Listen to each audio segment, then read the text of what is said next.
तो मुद्दे की बात में सबसे पहले बात पहले मुद्दे की। देश में कोरोना वायरस से बचाव के लिए 3 मई तक के लिए लॉकडाउन चल रहा है। ऐसे में लोगों से सोशल डिस्टेंसिंग की अपील भी लगातार की जा रही है, लेकिन फिर भी कुछ लोग इस अपील को हल्के में ले रहे हैं, बड़े उत्पात कर रहे हैं, तो बच्चे कोरोना से इस जंग में सबक सिखा रहे हैं। कहीं ईंट से कोरोना संक्रमण की चेन को तोड़ने का सबक सिखा रहे हैं, तो कहीं पीएम की कठपुतली बोलकर लॉकडाउन का मतलब समझा रहे हैं। मान लो ये सारे आदमी हैं और एक आदमी में कोरोना है। मान लो ये पहला आदमी है, दूसरा तीसरा चौथा को कैसे बीमार करता है तुम खुद देख लो।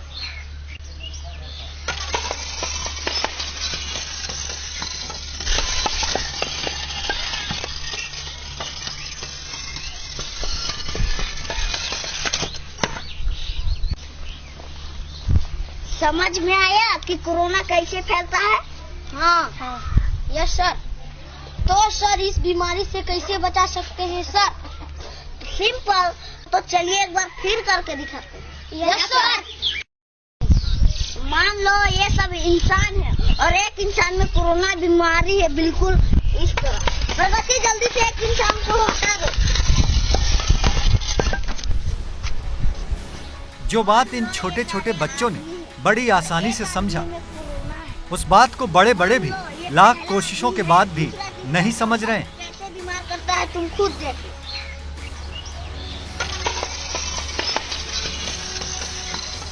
यही वजह है कि इस वीडियो पर सीधे प्रधानमंत्री नरेंद्र मोदी की नजर पड़ी और ये वीडियो देखते ही देखते सोशल मीडिया पर छा गया। समझ में आया कि कोरोना कैसे फैलता है? हाँ। Yes sir.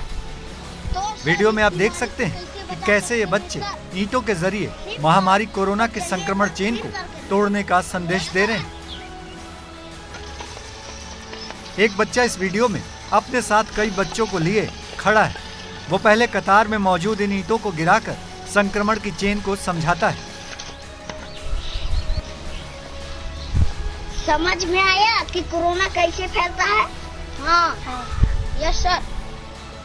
थोड़ी देर में संक्रमण की चेन को समझाने के बाद बच्चा दोबारा इसे दोहराते हुए उसी संक्रमण की चेन को रोकने का नायाब तरीका देता है और बताता है कि कोरोना से बचने के लिए सोशल डिस्टेंसिंग ही एकमात्र उपाय है।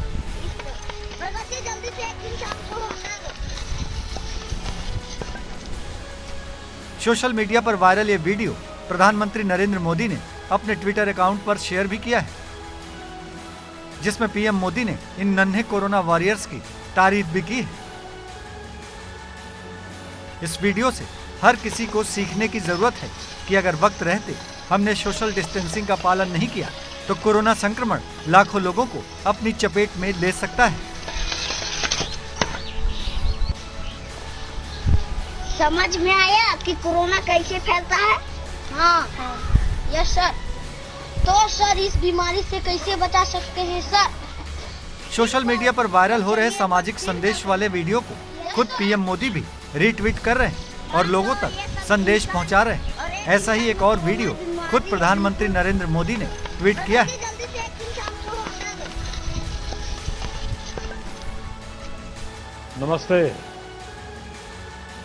नमस्ते मेरे प्यारे देशवासियों। पीएम ने कोरोना संकट के बीच लॉकडाउन और सोशल डिस्टेंसिंग का पालन करने का संदेश देने वाले इस पपेट वीडियो को रीट्वीट किया है। नमस्ते मेरे प्यारे देशवासियों। कोरोना वैश्विक महामारी के खिलाफ भारत की लड़ाई बहुत मजबूती के साथ आगे बढ़ रही है। आप सभी देशवासियों की तपस्या, आपके त्याग की वजह से भारत अब तक कोरोना से होने वाले नुकसान को काफी हद तक टालने में सफल रहा। इस वीडियो में पपेट को बिल्कुल प्रधानमंत्री मोदी की तरह बनाया गया है। इस वीडियो में ऑडियो प्रधानमंत्री के 14 अप्रैल के देश के नाम संबोधन का है। पर स्मिता कालिता के इस वीडियो को रीट्वीट करते हुए प्रधानमंत्री मोदी ने कहा, बेहद रचनात्मक, आपको और आपके परिवार को बोहाग बिहू की शुभकामनाएं। कोरोना महामारी से बचने के लिए प्रधानमंत्री खुद लगातार अलग अलग संदेशों को लोगों तक पहुंचा रहे हैं। मकसद साफ है, जिसे हमें और आपको भी समझना होगा कि सोशल डिस्टेंसिंग ही वो हथियार है जो इस लड़ाई में हमें जीत दिला सकता है। इसलिए हमारी भी अपील है कि आप लोग लॉकडाउन के दौरान अपने घरों में रहिए और सुरक्षित रहिए। आप लोगों ने कष्ट सहकर भी अपने देश को बचाया है, हमारे इस भारतवर्ष को बचाया है। मैं जानता हूं आपको कितनी दिक्कतें आई है, किसी को खाने की परेशानी, किसी को आने जाने की परेशानी, कोई घर परिवार से दूर है, लेकिन आप देश की खातिर एक अनुशासित सिपाही की तरह अपने कर्तव्य निभा रहे हैं। मैं आप सबको आदरपूर्वक नमन करता हूं। और अब बात करेंगे मौलाना साद की। दिल्ली के निजामुद्दीन मरकज में सैकड़ों कोरोना संक्रमितों को छिपाकर रखने के आरोपी तबलीगी जमात के मौलाना साद की मुश्किलें बढ़ती जा रही हैं। मामला सामने आने के बाद से लगातार मौलाना साद गायब है, लेकिन अब मौलाना साद के खिलाफ मनी लॉन्ड्रिंग का केस दर्ज हो गया है।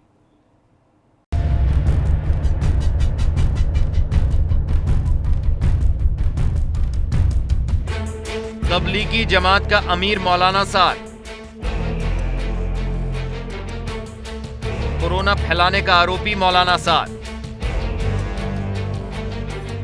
दिल्ली समेत देश के कई हिस्सों में कोरोना वायरस फैलाने के सबसे बड़े आरोपी के तौर पर पहचान बना चुका मौलाना साद अंडरग्राउंड हो गया है।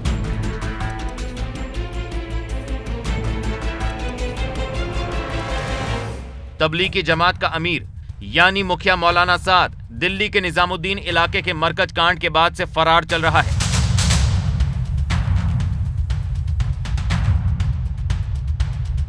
अट्ठाईस मार्च को निजामुद्दीन मरकज में तबलीगी जमात के हजारों लोगों का मामला सामने आने के बाद से ही मौलाना साद फरार है और तभी से दिल्ली पुलिस मामला दर्ज कर मौलाना साद की तलाश में लगी हुई। हालांकि अब तक कोरोना फैलाने का आरोपी मौलाना पुलिस की पकड़ से बाहर है।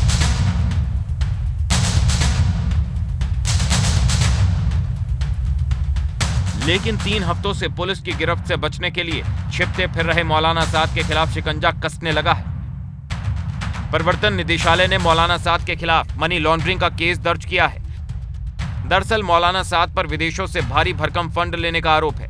ईडी के मुकदमे में मौलाना समेत 7 लोगों के नाम शामिल हैं और जल्द ही सभी को पूछताछ के लिए बुलाया जा सकता है। शुरुआत पुलिस ने साद के कमरे की तलाशी के साथ की है। मरकज वाले मुख्यालय में पुलिस साद के कमरे में लेन देन के दस्तावेजों का ब्यौरा खोज रही थी। पुलिस को मरकज में आने जाने वाले फंड और लेन देन के ब्यौरे की तलाश है। पुलिस ने इस मामले में साद के बेटों से भी पूछताछ की है और अब साद को पुलिस के हर सवाल का जवाब देना होगा। दिल्ली पुलिस की क्राइम ब्रांच मरकज में जमात के कार्यक्रम में कोरोना पॉजिटिव विदेशियों की मौजूदगी के मामले की जांच कर रही है, जिसमें चौंकाने वाला खुलासा हुआ है। क्राइम ब्रांच के मुताबिक मार्च के महीने में मरकज में हुए कार्यक्रम से ठीक पहले मौलाना साद के बैंक अकाउंट में विदेशों से मोटा पैसा आया था। कार्यक्रम से ठीक पहले मौलाना के खाते में विदेशों से ट्रांजैक्शन के फ्लो अचानक से बढ़ गया था, जिसके चलते निजामुद्दीन में मौजूद बैंक अधिकारियों को मौलाना साद के चार्टर्ड अकाउंटेंट को बुलाना पड़ा और उससे पूछा गया कि खाते में अचानक इतना पैसा कैसे आ रहा है। बैंक अफसरों ने मौलाना के सीए से पैसों के सोर्स की भी जानकारी मांगी थी।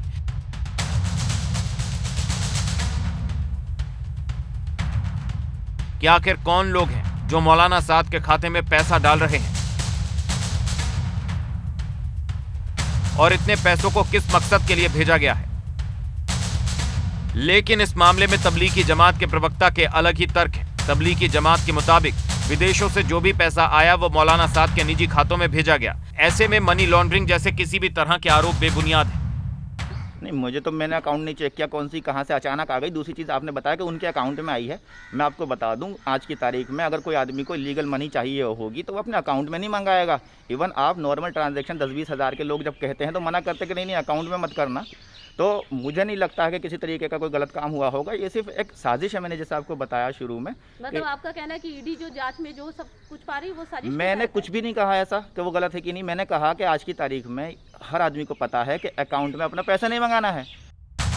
तबलीगी जमात के पास भले ही मौलाना साद के खातों में विदेशों से आने वाले रुपयों का कोई जवाब नहीं हो, लेकिन बैंक ने मौलाना के अकाउंट में होने वाले ट्रांजैक्शन का जवाब न मिलने पर बैंक अकाउंट पर रोक लगाने की हिदायत भी दी थी।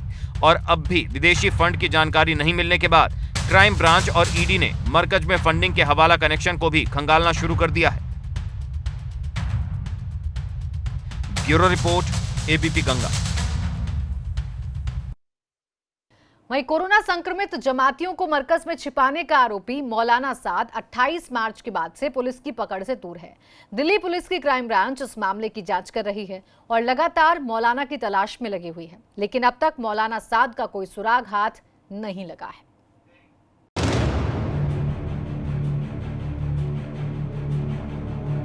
अट्ठाईस मार्च से गायब तबलीगी जमात के मुखिया मौलाना मोहम्मद साद की 21 दिन गुजरने के बाद भी कोई खबर नहीं है।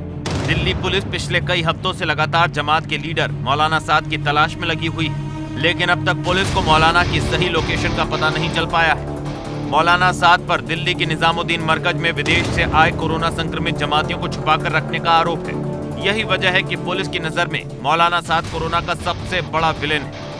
लेकिन दिल्ली के निजामुद्दीन मरकज में बैठकर कोरोना फैलाने की साजिश के आरोप में अब दिल्ली पुलिस ने उसके खिलाफ अपना शिकंजा कसना शुरू कर दिया है। मौलाना के खिलाफ पहले से ही दिल्ली पुलिस ने मामला दर्ज कर रखा है और अब दिल्ली पुलिस की क्राइम ब्रांच ने मौलाना के खिलाफ दर्ज एफआईआर में गैर इरादतन हत्या की धारा भी जोड़ दी है, जिसके बाद मौलाना समेत सभी आरोपियों को अग्रिम जमानत लेना भी मुश्किल हो जाएगा। गैर इरादतन हत्या की धारा जोड़ने का साफ मतलब है कि दिल्ली पुलिस ने तबलीगी जमात पर अपना शिकंजा और कस दिया है, क्योंकि इस धारा के तहत अग्रिम जमानत नहीं हो सकती।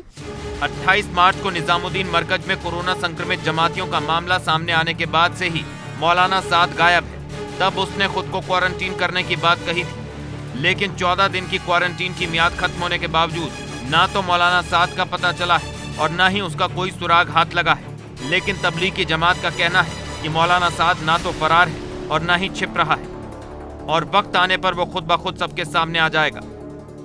जैसे आपने कहा कि वो कब सामने आएंगे, जब अप्रोप्रिएट टाइम होगा, लॉकडाउन ख़त्म हो जाएगा, नॉर्मलसी हो जाएगी, तब उसके सामने वो अपना जो भी है करेंगे। और मैं आपको बता दूं, अभी भी वो छुपे हुए नहीं है और आप पुलिस को ही उनको नहीं ढूंढ रही है। पुलिस को मालूम है वो कहाँ पर हैं, पुलिस से और वो करस्पॉन्ड कर रहे हैं। हर एजेंसी को मालूम है, मुझसे क्या पूछ रहे हैं? उनके प्रवक्ता हैं, आप बताइए कहाँ है वो इस समय? हिंदुस्तान के अंदर ही हैं, कहीं हिंदुस्तान छोड़कर नहीं जाएंगे, इस हिंदुस्तान के अंदर ही हैं वो। और जो कानून की प्रक्रिया है उसकी इज्जत करते हैं, संविधान की इज्जत करते हैं और कानूनी वे में जो भी होगा उसको बैटल को लड़ा जाएगा। तबलीगी जमात भले ही अपने मुखिया को बेगुनाह साबित करने के लिए तमाम दलीलें दे रही है, लेकिन अब मामले की जांच में जुटी क्राइम ब्रांच ने विदेश से आए 1890 जमातियों के खिलाफ एलओसी जारी कर दिया है। ये सभी वो जमाती हैं जो लॉकडाउन होने के बाद भी मरकज में मौजूद थे। क्राइम ब्रांच के सूत्रों की माने तो इन पर आरोप है कि ये सभी वीजा नियमों का उल्लंघन करके धार्मिक गतिविधियों में शामिल हुए थे। लेकिन अब क्राइम ब्रांच की टीम लोकेशन के आधार पर इन जमातियों की तलाश में लगी हुई है। Bureau report, ABP Ganga. और यहाँ वक्त एक छोटे से ब्रेक का, जल्द लौट रहे हैं।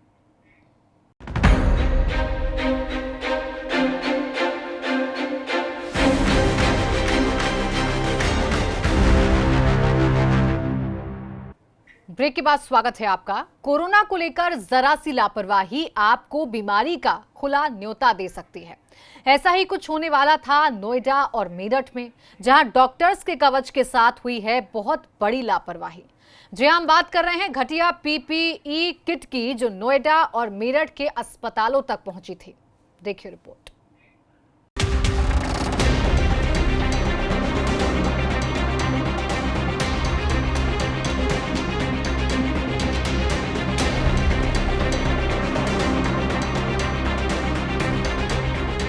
सही सुना आपने, जिस कोरोना महामारी से लोहा लेने वाले डॉक्टरों के साथ होने वाली गड़बड़ी सामने आने के बाद नया विवाद खड़ा हो गया है। दरअसल जिन पीपीई किट को हथियार बनाकर डॉक्टर कोरोना संक्रमित मरीजों का इलाज करते हैं, उनमें गड़बड़ी सामने आई है।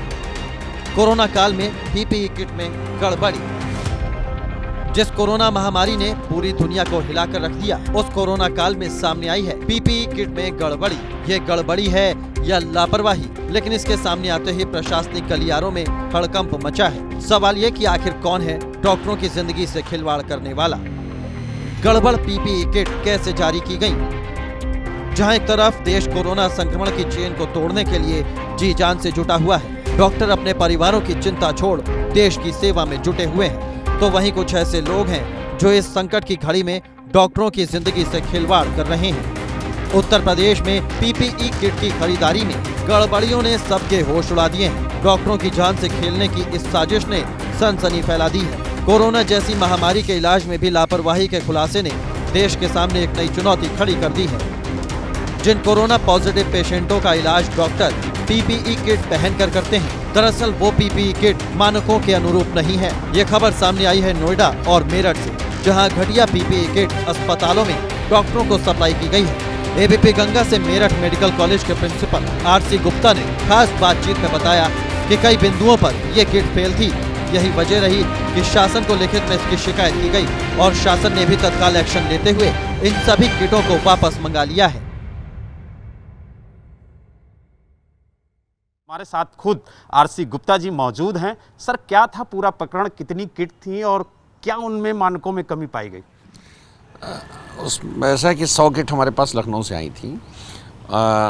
उसके बाद फिर हम लोगों के यहाँ पे जो एक आंतरिक सुरक्षा समिति है जो कि उसकी क्वालिटी देखती है, तो उन लोगों ने जो उसमें देखा, उसमें जो लोग उसमें वो भी लोग हैं जो लोग वहाँ पे काम कर रहे हैं वार्ड में, तो उन लोगों ने देखा, उन्होंने कहा कि सर इसमें कुछ कमियां हैं कि जो कपड़ा है उसकी क्वालिटी अच्छी नहीं है, इसमें शायद वायरस नहीं रुक पाएगा, और उसकी जो साइज़ था वो भी छोटा था, जिससे कि गर्दन और पैर खुले हो रहे थे। उसका जो पैर का जो शू कवर था वो भी छोटा था।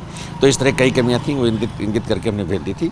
और इस पे जो है शासन बहुत ही पॉजिटिव रहा और उसने उनका संज्ञान लिया और उन्होंने कहा कि आप इसको तुरंत जो है वहीं पे वेयर हाउस में वापस करा दीजिए, आपको लखनऊ भेजने की जरूरत नहीं है। असल में जीआईएमसी नोएडा के निदेशक और मेरठ मेडिकल कॉलेज प्रिंसिपल ने पीपीई किट को लेकर शिकायत की थी। मेरठ और नोएडा भेजी गई पीपीई किट का जब परीक्षण किया गया तो पाया गया कि उसमें कपड़ा हल्का लगा है, जिससे वायरस नहीं रुक सकता। किट साइज में छोटी थी। इसके अलावा और भी कई खामियां थीं। अगर इस किट को पहनकर डॉक्टर पॉजिटिव मरीजों का इलाज करते हैं या सैंपल लेते हैं तो वो इससे संक्रमित हो सकते हैं। अगर सर जो ये मानक के अनुरूप किट नहीं थी, अगर उसको पहन के डॉक्टर जिस तरीके से अपने प्रोफेशन में जाते हैं, कोरोना के पेशेंट के पास जाते हैं, उनका ट्रीटमेंट करते हैं, अगर ये जो मानक के अनुरूप किट नहीं थी इसको पहन के जाते तो कितना घातक हो सकता है? देखिए, ऐसा है कि ये हम लोग यहाँ पे इसीलिए बैठे हुए हैं कि ऐसा नहीं कि कोई भी पहन के कुछ भी चला जाएगा। वो यहाँ पे जो सुरक्षा जिम्मेदारी वो हमारी है और हमारी अपने लोग हैं और हमारे मेडिकल टीम है, डॉक्टर हैं, नर्सेस हैं, तो उनकी सुरक्षा इसीलिए हमने एक कमेटी बनाई हुई है और कोई भी चीज़ उस कमेटी के बगैर पास किए हम अंदर नहीं जाने देते हैं। तो ये बात है कि मतलब हम लोगों की भी कोई जिम्मेदारी है और हम लोग भी अपनी जिम्मेदारी निभा रहे हैं। और सप्लायर जो जहाँ से भी आई हैं किट उनको वापस किया गया, उनको शिकायत की जाएगी शासन के लेवल पे, क्योंकि ये काम हमारे लेवल का नहीं था, इसलिए शासन को रेफर कर दिया है और शासन ने उसका संज्ञान लिया है और शासन उस पर कड़ी कार्रवाई कर रहा है। अब जल्द ही 500 नई किट भेजने के आदेश भी दे दिए गए हैं। ये फैसला तब हुआ जब इतना बड़ा घोटाला सबके सामने आया, लेकिन इसका गुनहगार कौन है, इसका जवाब अब भी मिलना बाकी है। हालांकि हमारे खबर दिखाने के बाद सरकार एक्शन में है। ये जो किट आई थी ये मेडिकल कॉलेज की तरफ से आई थी या प्रशासन सरकार की तरफ से भेजी गई? ये जो देखिए, शासन में तो वहाँ पे तो मेडिकल के एक्सपर्ट नहीं है ना, तो वहाँ पे तो जो भाई जब मेडिकल जहाँ पे यूज़ हो रहा है, जब जहाँ पे टेक्निकल आदमी वहाँ पे जाएगा तभी तो पता चलेगा। तो वो इस बार संज्ञान ले लिया, यहाँ पे आ गया, पता चल गया। अब इस तरह की चीज़ें वहाँ पे नोट की जाएंगी। अब वहाँ पे भी शायद एक कमेटी बनेगी जो कि इंटरनल क्वालिटी असेसमेंट करके तब यहाँ भेजेगी। तो ये धीरे धीरे चीज़ें ना कि देखिए ये चीज़ें ऐसी हैं कि सबके लिए नहीं हैं, तो मतलब इसके लिए ये नहीं कह सकते हैं कि आज हम सही हैं वो गलत है। कभी धीरे धीरे चीज़ें इवॉल्व हो रही हैं, उस तरह से इवॉल्व होंगी। इन किट्स की supply UP medical supplies corporation ने की है। इतनी बड़ी लापरवाही के बाद भी चिकित्सा शिक्षा मंत्री सुरेश खन्ना मीडिया में कुछ भी कहने को तैयार नहीं है। वहीं यूपी मेडिकल सप्लाई कॉरपोरेशन की एमडी श्रुति सिंह ने एबीपी गंगा को बताया कि किट की क्वालिटी घटिया नहीं है। हाँ, उनके साइज को लेकर कुछ समस्या आई है। उन्होंने कहा कि जिन किट्स को लेकर शिकायत की जा रही है वो कोविड-19 को लेकर जारी भारत सरकार की गाइडलाइंस के पहले की हैं। सरकार की गाइडलाइंस आने के बाद सिर्फ उन्हीं मानकों के अनुसार पीपीई किट भेजी जा रही हैं।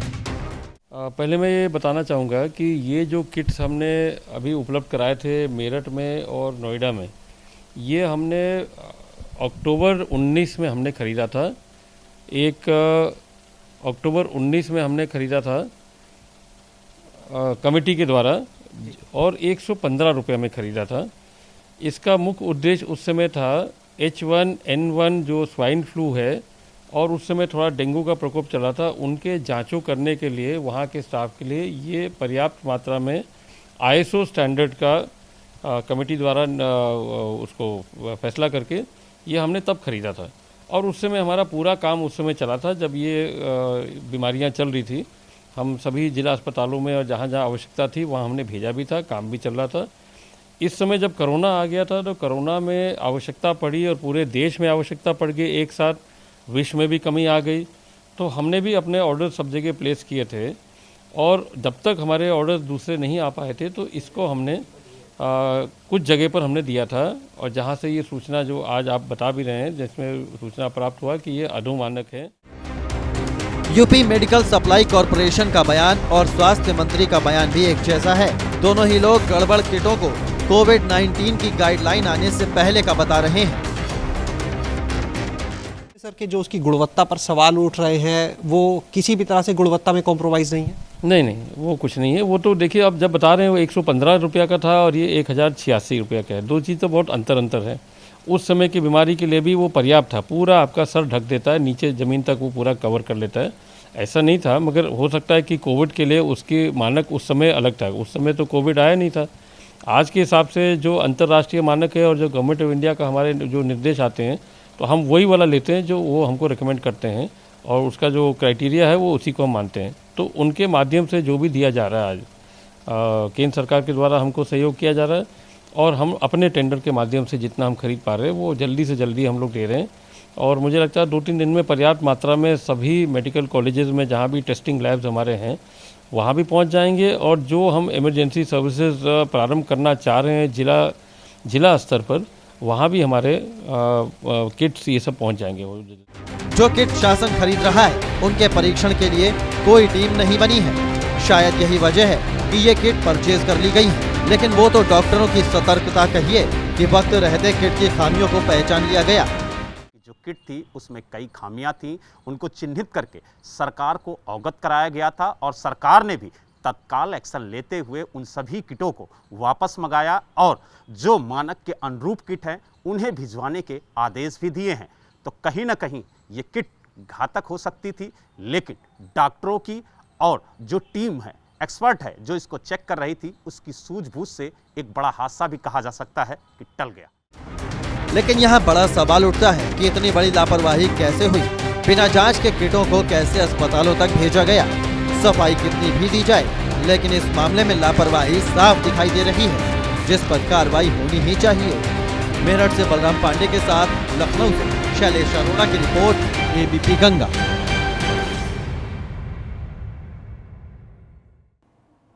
और इसी के साथ मुद्दे की बात में बस इतना ही। आप देखते रहिए एबीपी गंगा।